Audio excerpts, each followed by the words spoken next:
Hello friends. ईश्वर हमसे क्या कहते हैं? सर्वशक्तिमान परमपिता परमेश्वर हमसे कहते हैं, भगवान हमसे कहते हैं कि जब आप रात को सोने जाते हैं तो सबको क्षमा कर दीजिए। सारे लोगों को आप क्षमा कर दीजिए, तो सुबह उठने के बाद जब आप सो के उठेंगे तो मैं भी तुम्हारी सारी गलतियों को क्षमा कर दूंगा। पर नहीं, ऐसा तो होता ही नहीं है। हम इंसानों के पास एक चीज की तो बहुत ही कमी होती है, रादर कुछ इंसानों में तो यह होती ही नहीं है। और वह क्या है? पेशेंस और टॉलरेंस, धैर्य और सहन शक्ति तो हमारे पास होता ही नहीं है। यदि कोई हमारी बुराई करता है, यदि सामने वाला कोई गलती करता है, हमारे को नुकसान पहुंचाता है, कष्ट पहुंचाता है, तो बस हमारे लिए कोई बुरा बोलता है तो बस हम भी बदला लेने के लिए उतारू हो जाते हैं, उससे नाराज हो जाते हैं, उसको अपशब्द बोलने लगते हैं, हार्श और रफ लैंग्वेज बोलने लगते हैं, कटु कर्कश वाणी बोलने लगते हैं, एरोगेंसी शो करने लगते हैं। सब कुछ बुरे से बुरा हम उस व्यक्ति के लिए करते हैं क्योंकि उसने भी हमको बुरा करा है।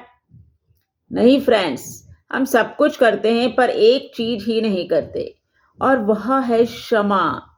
हम क्षमा ही नहीं कर पाते उसको।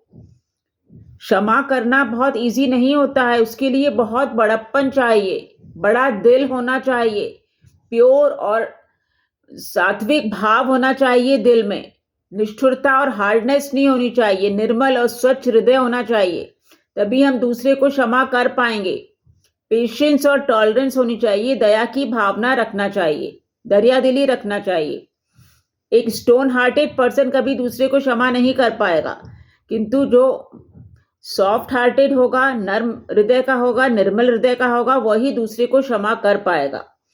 सो ईश्वर की इस बात को हमेशा ध्यान रखिए कि सोने से पहले आप सबको क्षमा कर दीजिए। सुबह ईश्वर भी उठने से पहले आपकी सारी गलतियों को क्षमा कर देगा, क्योंकि क्षमादान से बड़ा तो कोई दान है ही नहीं। तो अपना बड़प्पन दिखाइए, दया रखिए, सहानुभूति रखिए, प्रेम रखिए, अपने हृदय को निर्मल और सॉफ्ट रखिए, स्टोन हार्टेड मत बनिए। स्वयं भी खुश रहिए और दूसरों को भी खुश रखिए। Forgive all, love all, adore all, help all, be kind and compassionate to all. सबसे प्यार और दया की भावना रखिए ना। बस हृदय को आपको स्टोन हार्टेड आखिर बनाना ही क्यों है? सॉफ्ट हार्टेड रखिए। क्षमा आप अपने आप कर पाएंगे। Love you friends.